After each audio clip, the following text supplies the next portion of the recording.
Hi everybody and welcome to a special edition of CYT-Crypto. My name is Stephen Aitchison. Excuse the voice. Earlier on, a couple of hours ago, I had the real pleasure of interviewing Tim Bos from the CEO and co-founder of ShareRing. So I'm going to share that with you just now.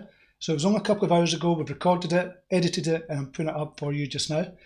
Real pleasure to do this interview, and the AMA. There was 10 questions from ShareRing followers as well, and we'll kind of read those out at the end as well. But this was after Tim had just signed an MOU with Dhipaya, the biggest insurance company in Thailand, or one of the biggest insurance companies in Thailand. So he's kind of really buzzing for this as well, but obviously a lot going on today for Tim. So thank you again, Tim, for this, and a big shout out to Elvin, who helped me organise this interview as well. So without further ado, here is the interview with Tim Bos from ShareRing. Tim, welcome to the CYT-Crypto show. I'm really glad you could make it today. Thanks, Steve.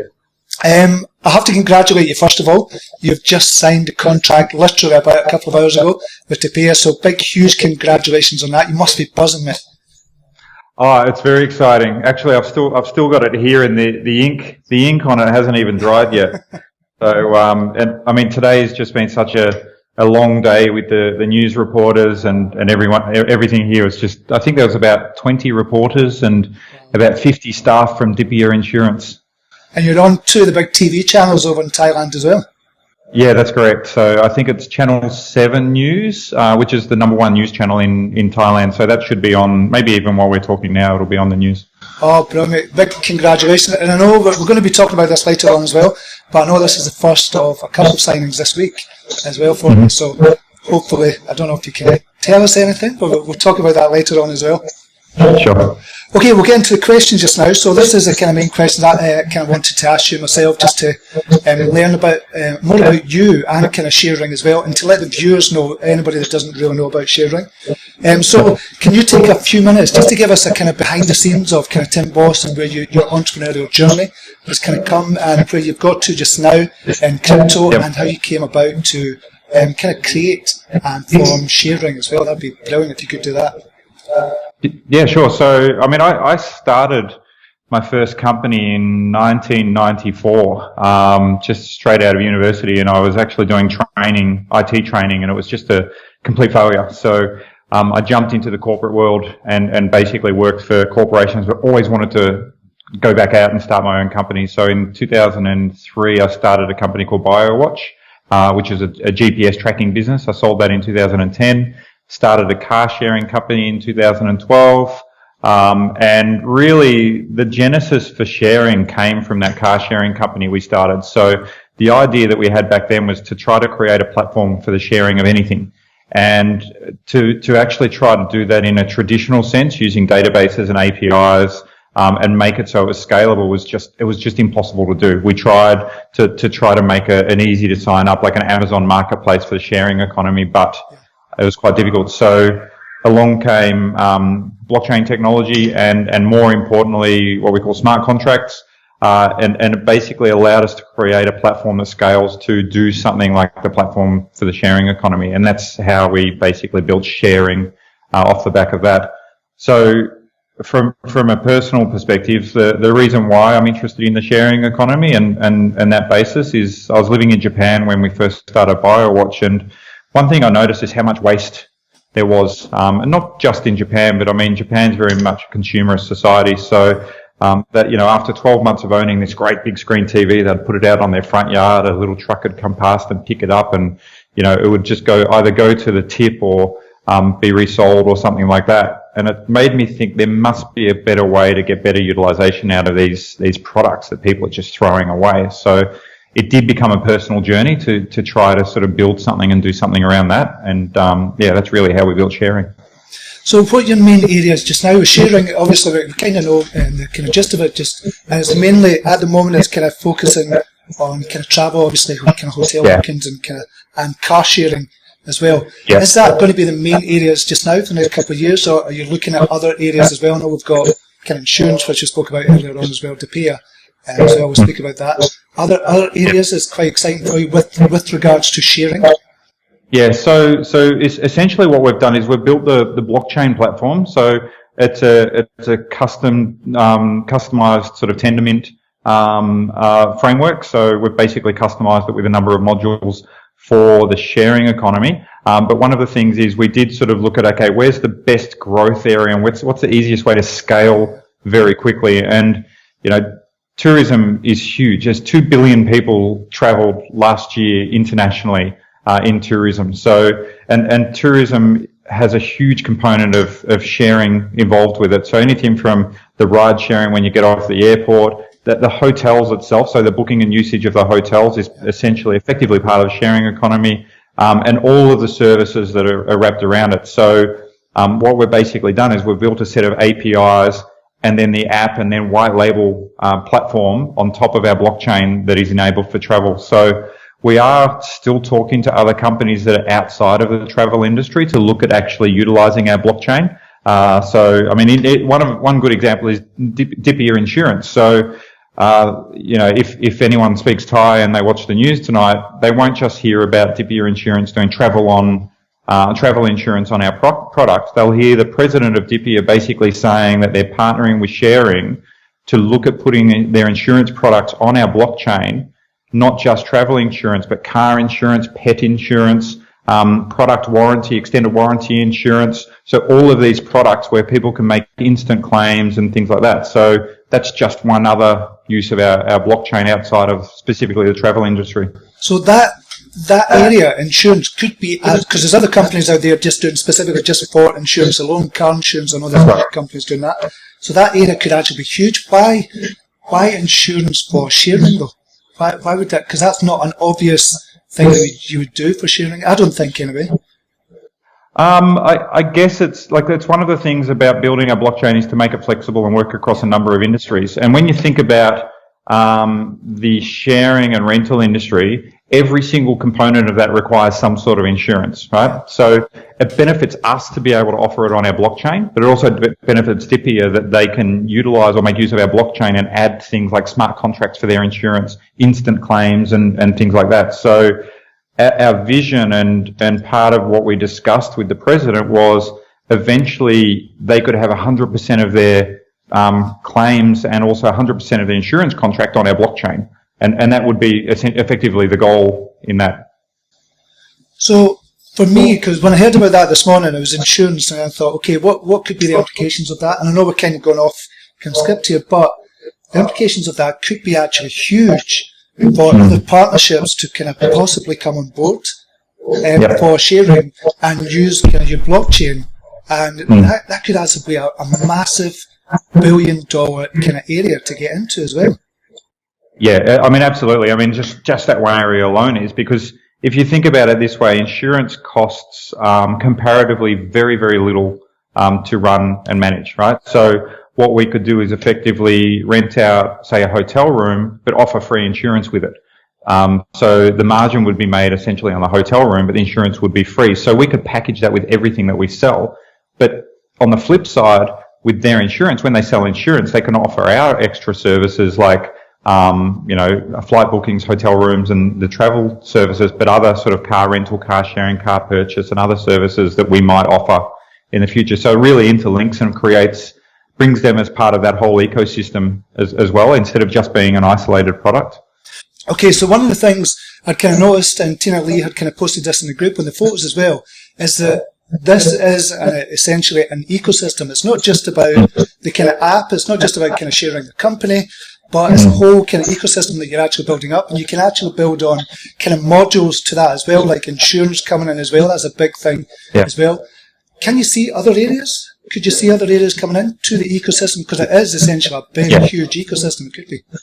Yeah, absolutely. I mean, if you look at, I'll go back to travel for a second there. So travel, when you look at traditional travel websites or services, one of the things that we talked about in the presentation I did with Dhipaya this morning was talking about travel version 4. So version 3 was sort of the appification of travel and allowing people to make it much easier and faster to book travel. Version 4 for us is really focusing on the person and all the services and things that they do to go on a holiday, right? It's not just hotels, flights, and activities, which is what a lot of them offer.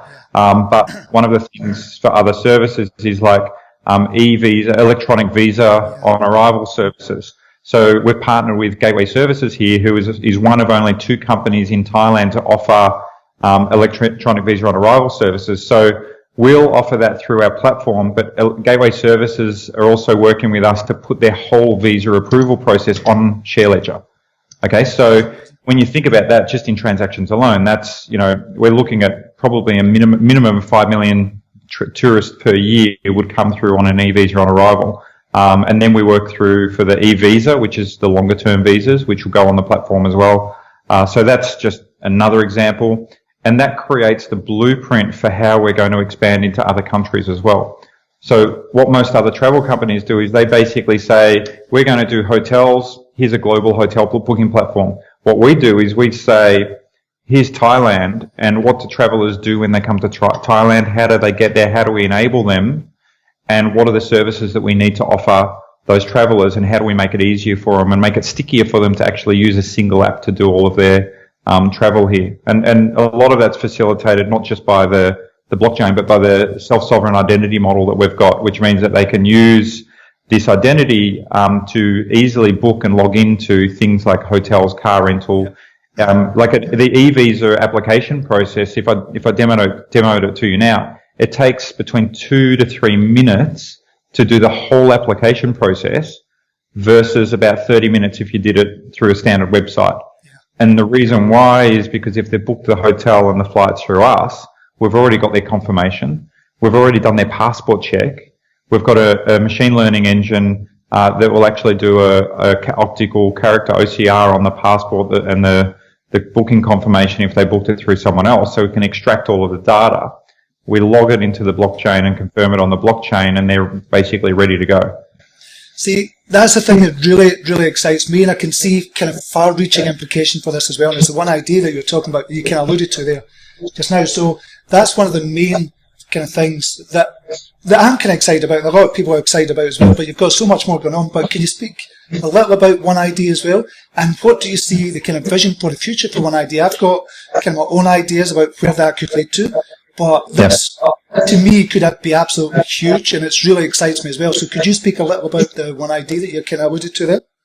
Yeah, so the idea behind OneID is the genesis for that basically came from us looking at, actually I read about Airbnb being hacked and thousands of people's IDs were being stolen, and then I think Cathay Pacific in Hong Kong had the same problem as well. So I looked at it and said, how could we utilize blockchain and the concept of self-sovereign ID to still provide one login for all of these services, like a ubiquitous login for all these services, and also increase the security of it where you actually control your own ID, but also make it so that we can check that ID and it doesn't need to get rechecked by every one of these providers. So, for example, when I go to rent a car right now at a car rental company, I go there, I give them my license, they photocopy that license, I give them proof of address, they photocopy that, they put the piece of paper aside, but they never check it.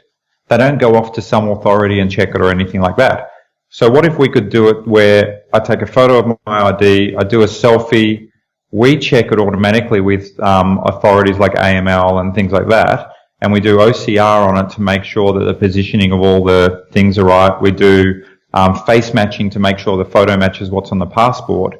Then we can encrypt that file, take a fingerprint of that file, which is like a hash of that file, store that hash on the blockchain, but keep the file either on your phone or your Google Drive or iCloud or something like that, which is encrypted with your blockchain private key.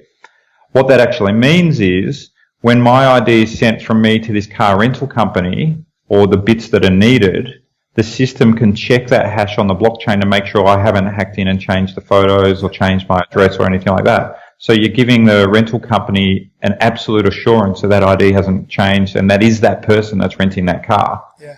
And it's just like almost 100% secure, almost 100% verifiable. It's also traceable. So, it gives a service above and beyond what anyone else does. So now what that does, it allows us to, for a few examples, it allows us to do things like Very quick and easy car rental. There's a video on YouTube that I did last year that shows that. Express check-in at hotels without having to wait and hand my passport over and all of that sort of stuff. Very quick visa applications. Things like VAT refunds, where you're doing tax refunds at shops and things like that. We're talking to some transport companies for deliveries for the drivers to actually use that as a method of ID to identify themselves when they're doing pickups and drop-offs. Obviously insurance to prove who you are when you're doing the insurance claim, but then also things like driver behaviour insurance and all of that to actually track and monitor what you're doing. So, I mean, there's hundreds of ideas that people have come to us with those, and they're just sort of a few of them. That was the thing I was talking, because when I first kind of heard about OneID, I thought, okay, could this be spun off into its own separate company, still under the kind of ShareRing kind of ecosystem? Could it be spun off? Because that could be a $1 billion company in and of itself, could it not? So, absolutely. I mean, so I had a meeting yesterday with somebody who wanted to utilize OneID for a foundation for a charity that they've set up. So they actually wanted to use it as part of the charity process. So we sat down and sort of walked through that. So, yeah, I mean, we are speaking to a number of companies that are interested in utilizing sort of OneID for their own purposes as well. Wow. And that's brilliant, and that kind of really excites me, and I know it's going to kind of excite, well, it does excite other people as well. The eVOA you spoke about as well, you spoke about that as well. Could you go in, could that be obviously Thailand is going to be, is it an experimental? It's not experimental, but is it the kind of first of many to come, possibly? So it's the first of many, but it's probably one of the biggest as well. So in Thailand there were 36 million travellers to Thailand last year, and travellers meaning people that actually arrived and left the airport, so they didn't just transit. Of those 36 million, a very large, I don't know the exact numbers, maybe about 8 million were from China. Yeah. And China requires an e-visa on arrival requires a visa on arrival to enter into Thailand. And it costs them money, and they have to wait at the airport for about an hour. So that's why electronic visa on arrival means that they can apply beforehand, get the approval, and get through the airport only in a couple of minutes. So at the moment, with our partnership with Gateway Services, people from China can apply for an e-visa on arrival through Alipay, through a mini app in Alipay as well. So the plan is when people apply for that e-visa on arrival through Alipay, it would actually use the share ledger blockchain to do the OCR on the document, to verify the document and push it through to us. So we would effectively get close to 100% of all of those transactions onto the share ledger blockchain. And then the next thing is looking at Indian tourists coming in. That's the second largest number. Yeah. And then once we've got that blueprint, which I think was in one of the photos where we had the modules of what share ledger or sharing for travel is, we can take that blueprint and enter into other countries. So we're already talking about a few other countries where we'll take some of that blueprint and drop it in there and start doing partnerships in those countries also. So from a business point of view then, Tim, so if you're looking at kind of financial point of view and from a business point of view, obviously this is huge just from a business point of view in the first place, but from a financial point of view, how do you make money on eVOA from the kind of Thailand government? So at the moment, there's two charges for eVOA. One is the Thai government charges the immigration charges a fee, and then there's also the processing fee. So we'll make some money off the processing fee itself. So basically, the processing fee is broken down into a margin for Gateway Services, a small margin for us, and then the transaction fees on the share ledger blockchain. One of our plans, though, is because the cost of that is quite low, if somebody books, say, the hotel or the flight through us, we'll do the eVOA for free. So it means that we don't make money off the eVOA. It actually becomes a cost, but we make money off the hotel booking because that's where there's more margin in it for us to basically make sure that we do that there. And there's other services that we're looking at doing like that, which is things like limousine transfer from the airport will be part of our service. We've also in discussion to allow for fast track in the airport as well. So someone will meet you at the plane, take you through immigration, no waiting, but that will be dependent on obviously how often the platform's used by that person or we might only be able to do 100 a day of those or something like that. It kind of blows my mind when you think about all the kind of areas that you can go. It's mind blowing. I want to talk a little about the kind of tokenomics of kind of SHR and look at that as well. First of all, can I ask you, do you look at the price just now of SHR? I think it's about 45 Satoshi or something just now. Do you kind of look at the price and kind of concern yourself with that, or do you just say, okay, I'm just going to get on with the business, this is all I'm doing just now? Is that what you're doing? Yeah, okay, so to put it into perspective, the way that we operate and the way that transactions work, whenever we talk to our partners or anything like that and we talk about transactions to them, it actually has no link to the price of share token itself. Yeah. That's something that the market decides on. We charge, it's between 2 and 5 cents, US cents per transaction, right? So we actually charge transaction fees in US dollars. And then we convert that to share token at whatever the share token price is. So we've been doing some tests through the API on Bitmart and also Binance Exchange to automatically purchase share token at market prices based on the number of transactions that we're seeing on the network. So in terms of the price of share token itself, for me, that's something that it's not our concern. We're not a security or anything like that, so it doesn't really matter. What we need to make sure is we've got enough hosts or masternode hosts to keep the network running, and they also keep the token velocity there to make sure that we can purchase tokens automatically through the exchanges and make sure that we can provide the services to the partners that we're contracted to provide. Wow. So, but the number of transactions is going to be kind of in the millions? It will be pretty high. Yeah, I mean, the number of transactions that will come through the network shortly after launch, we're expecting to be quite high. I mean, as an example, for EVs are on arrival right now, I think their biggest number was yesterday. They had 1,700, but they've been averaging about 1,400 applications per day. So an eVOA application for us will be somewhere around 4 or 5 transactions per application on the ledger. So, if you look at what that's 6,800, yeah. Somewhere around 6,800 transactions per day just for that one service. Wow.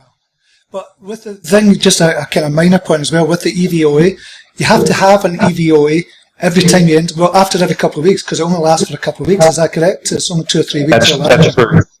So eVOA has a maximum time of 14 days. One of the other interesting things about the eVOA is it's compulsory for you to have travel insurance as part of that. So that goes hand in hand with the other agreement. So, so it's only 14 days. The next stage is to look at doing e-visa. E-visa is the longer term visa where, you can do a 1 year visa or 3 month or something like that. Yeah, fantastic. Okay. The main point of entry just now for kind of onboarding new customers is going to be the app. So can you tell us a little bit more about the app and how it's coming along just now? Yep. So, just a small correction. So the app at the moment is one of the main points. However, what we have been doing is we do have an API that allows other companies to white label it. So, as an example, Gateway Services through their website for the eVOA applications, they'll actually have hotel bookings, flight bookings, and all of that on their website, and that'll just back end into our system. So if you look at how we sell our services on our platform, it's not strictly, we're not just trying to funnel people through the app. Yeah. And then even the Alipay mini app. So the mini app itself will sell eVOA, but the idea is in future to add the ability to add hotels and things like that through that mini app instead of pushing them to have to download the app. But in terms of development, we are in testing. There's 3 sides to it that we're working on. One is our hotel aggregation partner came back to us and asked us to change how we allocate the rooms. So at the moment, we allow you to book a room for that only has children in it, but part of their rules around that, it makes it so we have to make sure there's at least 1 adult in each room. So that's just part of how we approve the bookings. So we had to make that change. The eVOA is obviously a late thing that we've had to add to it. So we're just going through and making sure we test all of that process. And then overall, it's just really testing. We're just testing. So we've got 48 or 50 people in the community that are actually testing with us at the moment. So they're doing a great job providing feedback and all of that. But from the token buying, the hotel bookings, all of those are pretty much finished. We're just testing, and the eVOA stuff, we're just doing a bit of tweaking on that there. Right. And my apologies for that, because there's really two sides to the business, B2B and B2C. So what I was talking about was B2C, that's going to be the onboarding for kind of new people as well. But B2B is going to be a little bit kind of differently. Yeah, I would expect that B2B will probably generate more transactions and more revenue than B2C. Yep. So we go into companies, we show them the app, they love the app, but then we talk about B2B and how they can bring the functionality of that app into their own system as well. So it's not going to, we won't be just selling Sharing for Travel app. It'll be all of these other businesses that are bringing their own clients into it as well. And it's not just going to be like a normal API kind of integration. It's going to be so much more than that as well, because you're going to offer, like you said, the eVOA as well. You're going to offer the kind of OneID kind of stuff as well. So it's not just like a normal aggregator kind of relationship that you're going to have, whereby you just come onto their site or they come onto yours. It's going to be so much more than that for them. It's going to be a big benefit to them as well. Yeah, that's correct. So that's really exciting as well.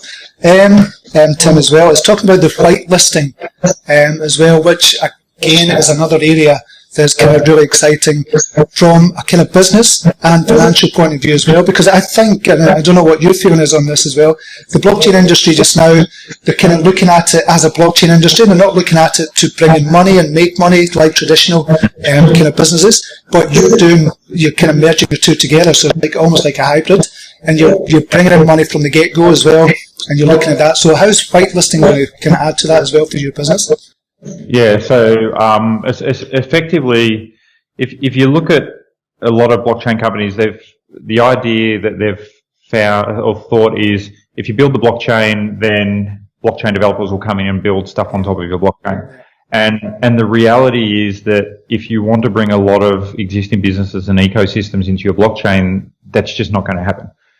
So what we found is, yes, we've got this blockchain and anyone can actually write apps on top of our blockchain. That's fine. And they can build their own businesses that are on our blockchain. It just does transactions. However, what we realize is the best thing to do is actually build a managed service on top of that, which is where we have our API, and that allows us to do the white labeling on top of that API. So, as an example, if somebody wants to come in and build, their own app to book hotels, and it's not just an aggregator, as you said, there's a lot more to it, but they want to book do hotels, they can access our APIs, access the whole OneID ecosystem, access things like express check-in, and all of that. So we do have an API that's been published to allow for that white labeling. But the other thing that we're doing is with the app itself is we're going to be building out a software development kit, so you can just grab any of these modules and plug them into your own existing app as well. So there's a few different options about how to do it. And we will offer that essentially as a managed service. So we'll run the platform, we'll host the platform, we will just basically make a margin on the transactions on that platform, with the transactions hitting the blockchain as well. And for some larger companies, we may charge a monthly fee, which is a service fee for the hosting of the centralized part of that platform as well. So this is going to be another big area for your business as well.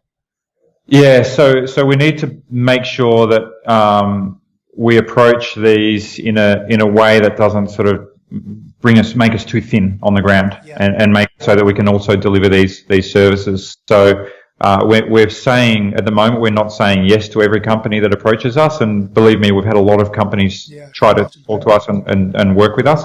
We're basically just cherry picking the ones where we've got the capacity to work with right now, but also where we believe they're sort of low hanging fruit, where we can easily sort of develop and white label into them too. Excellent.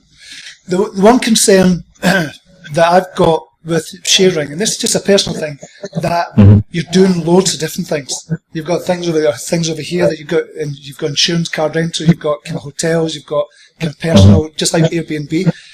Is it too much, or are you going to focus on kind of main areas at a time and then kind of expand, or do you think, what do you feel about that? Because it must be kind of overwhelming a wee bit just to think of all the possibilities that ShareRing could do. Yeah, I mean, the way that we look at it is effectively building that ecosystem, right? So even though we're not building all of these things at the same time, we are choosing, as I said, the low hanging fruit, the bits that we can release now. Yeah. But we are talking that big picture ecosystem. So the vision is to have all of these services online. However, hotels, flights, EVs on arrival, insurance are really the first ones that will come out of the gate. And that's also why we're only focusing on one country to start with. So Vietnam is next. We've already got salespeople in Vietnam that are starting to work over there, and then we'll have some other countries in Southeast Asia launching. But the other thing is, and we haven't announced this yet, and we'll give a lot more details around it very soon, is our launch in Thailand is actually part of a joint venture. So we have local partners in Thailand that are basically doing a joint venture with us to launch into the market here. So that means we can focus pretty much 100% on the development side of things, and our joint venture partners can focus on the marketing, the rollout, the sales, and the business-to-business relationships here, and it's essentially funded by those partners over here while we focus on funding the development side. The beauty of that is it allows us to scale into lots of different countries very effectively without us having to do individual sales in each of these countries.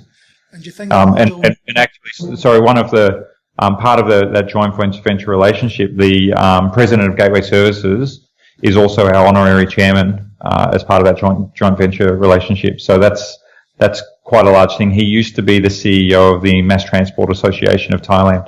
Yeah, that's a bit of an exclusive for you, is the joint venture side. So, yeah, I mean, that's definitely an exclusive for you. Excellent.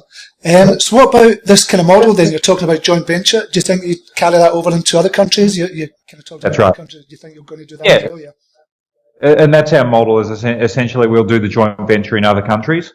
So the joint venture that we've got here, we may choose to expand the scope of this particular joint venture to other countries, or we might bring on different joint venture partners in other countries. But once again, we see ourselves very much as a technology-focused company. So the joint venture partners allow us to expand and do the marketing side very effectively without stretching ourselves too thinly in the technology side of things. Wow, that's excellent. Right, okay, that's the kind of main question I wanted to ask. You've kind of finished. I'm going to ask a couple of personal questions, but we're going to go on to kind of Dhipaya just now and just kind of speak a little bit about that. Obviously, you've just done the signing today. Can you speak a wee bit more about that and kind of how that's going to look in the future as well? Just the signing today and possibly the other signings that you've got as well. I don't know if you want to speak about them or we want to talk about them. Yeah, I can't really talk about the other ones that we're signing, but there are another couple. There are another couple, 2 or 3 this week. So the other ones are really, they're not going to be as grand as this one was. This was just, today was surreal, like with having the news and all that sort of stuff along. So they'll be quite low key, but it doesn't mean they're any less important. They're also very equally important. But in terms of Dhipaya, so Dhipaya started off really as us seeing, as part of the travel and as part of the EVs on arrival, we needed an insurance partner. So through our JV and the network that they have with a number of insurance providers, we spoke to a few of them, and what we found was they were all approaching us. They wanted us to sign with them. So one of the discussions that we have with Dhipaya is they're one of very few companies, I think 2 or 3 companies in Thailand that actually are allowed to run a digital insurance platform. What that means is they can do digital claims, they can do online claims, online applications and all of that. So the step from going from there to a blockchain supported platform is easier than all of the other insurance companies we spoke to. So the relationship wasn't just around us saying, yes, let's just add insurance to our portfolio. It was a two-way street, and the MOU itself, I can read you part of it. It says, ShareRing and Dhipaya have agreed to cooperate and enter into negotiations with a view to establish arrangement for Dhipaya to use the ShareRing ecosystem of software solutions. So Dhipaya will be using our ecosystem to provide their insurance products. Wow. Okay. And then ShareRing will offer the Dhipaya insurance products to their clients. So this is very much a two-way street with this arrangement. It's huge. They're a listed company. They're partly owned by the Thai government. So yeah, I mean, I can't really overstate how big this one is. It's huge, and this could be the first step just with this one signing as well. I don't mean just, but it could be a huge step for other things to come as well. Yeah, that's correct. Wow. Yeah. So I mean, they were talking about, the president was talking to me about offering product warranty insurance, about pet insurance, life insurance, all these other sort of things outside of that, and how they can leverage the sharing blockchain to make it more efficient for them. So yeah, we've already penciled in some meetings to sort of discuss and get a lot more in depth about how we can actually do that. So I did see a few people, and it might be one of your AMA questions, asking why it's an MOU. Yeah. So all good partnerships start with an MOU, right? So if we entered into a contractual relationship from day one, it would be a very tight, very small contractual relationship. So as part of the MOU, we get to start working with them and doing a proof of concept and developing a lot of that together, and then build the contractual relationship out of that. So it's an intent to take that further. And if it wasn't a big deal for them, they wouldn't have got press along, and they wouldn't have got the media and all of that. Like they're very, very serious about taking this further. But just to let the viewers understand as well, a memorandum of understanding is still a huge deal as well. Like you say, this is just the first step in your relationship with Dhipaya as well, which is huge, obviously, as well. Okay, I've asked the kind of main question. Before we go into the AMA questions, the kind of the followers AMA question, I've got a couple of personal questions for you, and this is just purely for people to get to know you a wee bit better, and that's all it's for. So, what is the best personal development advice you've ever received from someone, and who was it? Because you're obviously big, kind of entrepreneurial kind of spirit and stuff like that, so there must be some kind of advice you've been given that just stuck with you. Yeah, I mean, one bit of advice that I often heard from a close friend of mine and my mentor, Neville Christie, is he often said, don't always listen to other people, right? So as a mentor, to say don't listen to other people, and it's a lot of that is around, if you've got a great idea and you sound out that idea to 10 people and they all say that's nonsense, don't give up on that idea if you really believe in it, because maybe those people don't understand it properly. And some of the best ideas came from, people saying, no, that's crap, and then actually pushing through, and they become multi-billion-dollar businesses. Wow. Did that happen with ShareRing? So a few people that I explained it to initially didn't quite get it or understand why we would do that. So what that forced me to do was we kept pushing forward, but we looked at it and looked at how the messaging was and how we actually told people about what we're doing. So it's one thing to have this fantastic idea up in your head. It's another thing to try to explain it into words before you've even developed it or shown someone how it's going to work. So you need to sort of push on and push through all those naysayers and actually try to build out, what you're passionate about. Excellent. I love that. Okay, can you give us a personal habit that you think contributes to your success? So one personal habit that you think contributes to success. Personal habit that contributes to my success. I mean, a habit that I've got is I'm like a sponge, right? I'm constantly reading news, reading books, learning more information and things like that. I mean, I put a lot of time aside every day just to keep up to date with everything that's going on. Even if it's not in my core focus area, it might be something about, politics or something else happening overseas or something like that. It's just, you just keep learning, right? And you keep staying up to date with everything. And you ask people a lot of questions as well and try to sort of understand what makes them tick, how they became a success. So be a sponge. Be a sponge. Love that. Be a sponge. Okay, what was the last book that you read?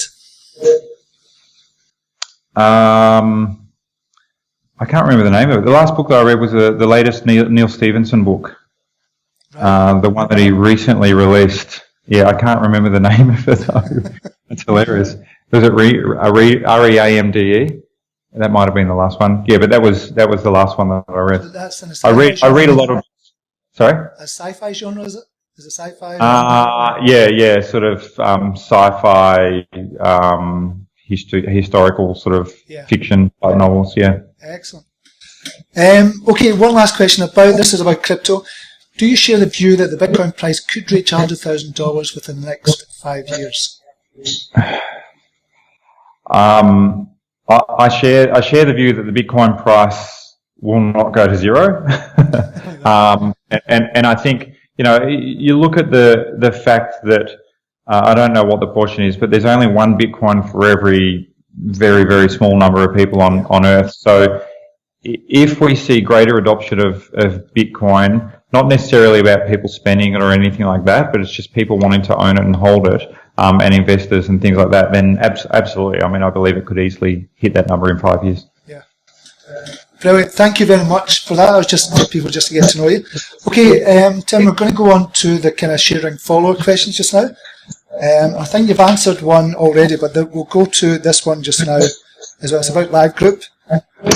Blind4crypto.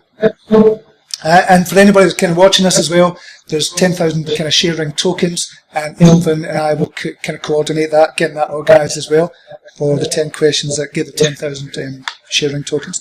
So this is from Blind4crypto. Live Group was noted as a partnership. You've kind of done this already, but we'll just go over it. We recently discovered it was actually just an MOU, and just an MOU, I don't think that kind of justifies it, which had expired. It has now been suggested that ShareRing is now moving into a new agreement with Live Group. Can you confirm that this is another MOU or something more substantial? So just to sort of really frame that effectively, so we signed an MOU with Live Group in November last year, 2018, and the view for us then was going to be very much an Australian focus. So get on EFTPOS terminals, cars, and all of that, integrate with their smart EFTPOS terminals that they had, and really push our payment system and digital wallet. It lost our focus. We focused away from that while we focused more on building out the travel ecosystem and then Southeast Asia. So it's not through lack of interest from them or anything like that. It's actually through lack of focus from us. So we let that MOU lapse. It may turn into a new agreement or new MOU in the future. It's just not our focus or not our priority right now. And I don't think anyone should be upset that it's not, because what our priority and focus is much larger than what we would achieve through a few EFTPOS terminals in Australia. All right. Okay, thanks to Blind4crypto for that. We've got one here. I can't actually read the name, but we'll get it. It's Solomon's 15, but I can't read the first part. What features get other companies most excited about ShareRing so they decide to partner with you? Definitely OneID. OneID underpins the whole thing. The other, if I was to say it would just be OneID. I mean, the white labeling stuff is also very exciting because they see the ability for the booking system and all of that to be quite ubiquitous across a number of different websites and apps as well. Excellent. And this is from Mitta, Moorland. This time last year, it was projected that Kiaz might produce another 1 million bookings by the end of 2019. Is this still on target?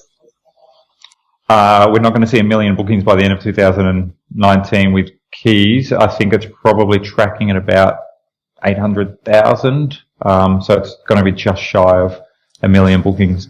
Yeah, and a lot of it's to do with Keys landed some very large contracts with some OEM vehicle manufacturers. So a lot of the focus was really on developing the custom white label platforms for them, and to make sure they get those across the line. So it just meant that we didn't see a big increase in transaction numbers through them. Excellent. Thanks for that. Okay, this is from PolyCrash. Can you explain how and why the buyback mechanism has changed since inception? Will it revert in future to how it explained in the white paper, or how do you see them being executed going forward? I guess we're wrong to call it a buyback mechanism. It's really a transaction purchasing mechanism. So I wouldn't suggest that it's changed as such. So the idea of it is that we receive fees from the people or the companies or the B2B providers on our platform, and those fees are given to us in US dollars or transferred to US dollars. We then use those fees to purchase a share token on the market, and then with that share token, we distribute that amongst the masternode holders. So it's a simple model, but what it does is it keeps the velocity of the token up, and it also makes sure there's liquidity for that token to keep the network running, and then it makes sure the masternode holders are rewarded as well. Perfect. Okay, this is from Johnny Catsville and Ilya Philo. Hi Tim, I've seen your recent tweets about working with SHR's partners. So now that you're getting more and more of them on board on the SHR's platform? How many transactions do you think they will generate, let's say from day one, after the first month, after the first year, etc.?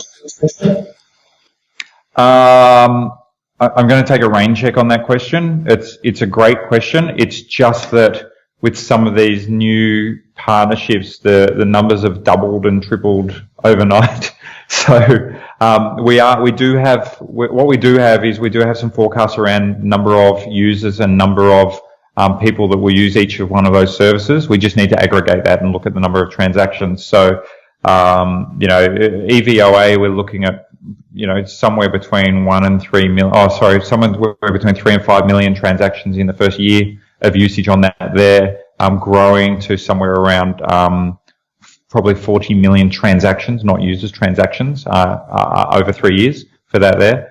Travel insurance will be very similar, or actually a quarter of that. And then the bookings, we need to sort of aggregate, basically forecast those out. So it'll be easily in the millions many millions per year. It's just on a per month basis, starting off quite small, a few 100,000, and then growing beyond that. Brilliant. Thank you for that. And this is from Lv2SHR. Can you explain the necessity steps needed to release a Dapp on the ShareRing app, and when you expect this to become possible? I have a few ideas I'd love to start working on, and I don't want to be left behind or at the back of the queue. Yep. So there's a couple of ways. One, if you don't want to do blockchain programming, so you could, if you do and you know Golang or something like that, you can create what's called ABCI app on top of our existing share ledger blockchain. That would require working directly with us and getting approval from us to add it as an app on there. So one of the things we look at is how does it affect the speed of the overall blockchain, but the size and the growth of the blockchain. So we don't let you store too much information in the blockchain. Our blockchain doesn't have a lot of heavy data. It's very light on data to keep the transaction speed and the size low. The other option is to build the app on top of our existing API. So if you contacted us directly, we could give you access to that API or the beta version of the API, and you can start having a look at what functions are available there and how you might want to build on top of that. Oh, excellent. Okay, so the next question is from Stop Wasting, Use ShareRing. Number one, the value of a network also lies in the effort and cost it takes to copy it. Do you think it's plausible for a project to try and copy what SHR is doing? And if so, how much of this would be offset by SHR's first mover advantage, invested time and money, implementations, etc.? Anything can be copied. Yeah. So I would suggest that yes, somebody could copy what we're doing. It might not necessarily be as good. It might be better. The first mover advantage is definitely an advantage. But I think that with any business in this, the ability to succeed and grow that business is built on the relationships that you've created and the network that you've got. So, and the people and the drive for that business to grow. So I think, in terms of why we may be more successful than others, number one is the network of relationships that we've got. Number two is the drive that the whole team has got to push the company forward. And then number three is probably the first mover advantage. Excellent. Thank you very much for that. And this is from ShareRing Pleb. Can you talk about the roadmap of 2020 and specific milestones to achieve during the year? Will we see that roadmap soon on the website? Yep, so we do have a new website, and I'm promised that it'll be released within the next 1.5 weeks to 2 weeks. I'm looking to the side because someone's sitting there smiling and laughing while I say that. In terms of roadmap itself, so step one is release the app with hotel bookings, eVOA applications. Step two is to add the insurance to the app itself, and flights and activities. So we've already got the agreements in place for those, and we've signed contracts for those, not MOUs. And then while we work on that, in parallel, we work with the roadmap in terms of how we do the closer, sort of the more integrated insurance, and then tighter integration with things like the currency exchange and that sort of stuff. So next year we'll really be focused on perfecting that blueprint in Thailand.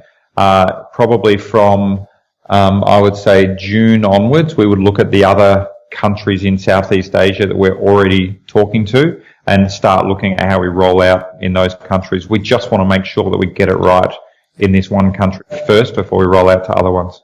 Makes perfect sense, that. Paul, SHR, will staking still commence 1 month after the mainnet? When will bookings via desktop laptop be available as well as the app? Yep. Yeah, so staking will definitely commence just after the mainnet. Staking will occur from within the sharing app itself. We are looking at making just a standalone wallet where you can stake and transfer share and all of that sort of stuff. But some of the testers have already noticed that in the latest version of the app, you can transfer share token. You can look at your share token balance. So we are starting to use that essentially as the wallet. And then as part of that, you'll be able to transfer into a staking wallet where you can essentially pool your staking with other masternode holders. How do you see it, just kind of personal credit, how do you see the staking working there, and how do you see that? Do you see it as being a big part of SHR? Yeah, so I mean, the way the staking will work is what we've got a bunch of masternode holders. So there's 25 public holders at the moment and 25 that are us at the moment. And then what will basically happen is they'll stake their own tokens as part of their masternode. And it'll give us sort of a lumpy number in terms of who's staked how many. You might have a few that have staked more, and the white paper explains how effectively if you stake a huge amount more than anyone else has staked, you actually have diminishing returns on that to essentially equalize the numbers. So you don't get the majority of the money essentially. So what those masternode holders can also do is allow other people to pool their own tokens with them to allow them to stake together. So what that does for us is it helps us sort of lower the token velocity if it's too high, and lock up some of the tokens, which will have a positive effect on, or actually it lowers the token velocity, but it also helps us around the liquidity side of things as well. And then also allows other people that didn't get masternodes to participate overall in the consensus as well. So because we're being very strict or tight on how we give masternodes out, it means that anyone can actually participate in that model. So the way that they'll do it is they'll go into the app. Masternode holders will be able to say, okay, you can stake with me and I'll take a 5% cut of whatever we make out of that 100,000 share or whatever. And then they'll sort of essentially advertise through the app, and then you can say, yeah, I'll stake 100,000 tokens with you. You stake it with them. And once you do that, those tokens are actually locked up for a period of time. And then when you want those tokens back, there's an unbonding or a process, which is, I think, about a week before you can actually get those back. So you can't sort of stake and then pull it back like that. Because I'm interested in the kind of masternodes as well, obviously. I think at the moment you're doing it a wee bit differently. You kind of changed how it was done. I think it was a competition run before, but now you're looking at it kind of geographically as well. Yes. Is it still the same? Right. Yeah, so one of the things, and I don't think we've really announced anything about this either, is for the ones that we haven't allocated yet, we are looking at people that may be like MVPs or something like that for certain geographies that would actually hold a masternode. So the idea behind that is that they would help us with our some of our marketing effort, but also to push the social media and Telegram and all that, get more people in their area into the platform as well. Excellent. Okay, this is the last question from the AMA questions. This is from Hopperboard. You've mentioned the ID product to be one of the biggest sellers, and OneID will it be used beyond travel sharing and for health, banking, exchanges, etc., as other ID products are aiming for? So what we will do is we'll open it up for any other enterprising people or companies to use for whatever they want. So health and all of those other things, yeah, absolutely, it can be used for that. We're not going to chase those deals at the moment because they're not part of our core focus, but we will make the platform open enough and have the SDK for other companies to decide to use it for themselves, and we won't restrict them as long as it's sort of within our ethical guidelines that we've got within the company. Excellent. Okay, one last question ever for this from me is, where do you see yourself in 5 years' time as a company? Obviously, I don't know how far in advance you kind of project your goals or your kind of what you're thinking about for the company, but where do you see yourself in 5 years' time, Tim? I think that the beauty of what we're doing with ShareRing is it's a company that's developing a lot of little startups within the one company, right? As you said before, there's a lot of different focus areas. So in 5 years' time, it's really, from a personal perspective, it's still basically building ShareRing out and actually helping to sort of incubate a lot of different ideas that come out of that platform. So, whether or not the travel platform itself is still part of the core business, I don't know. But it's all about sort of building out and incubating a lot of different companies that might be part of that whole ecosystem. My passion is really in building companies and building startups. I love doing that and putting some meat on ideas that I have to actually help build those out. So hopefully I can keep doing that. Excellent. Tim, thank you very much for your time today. I know you're really busy, and I know you kind of must be buzzing just now with the signing as well, and you've got the other signings this week as well.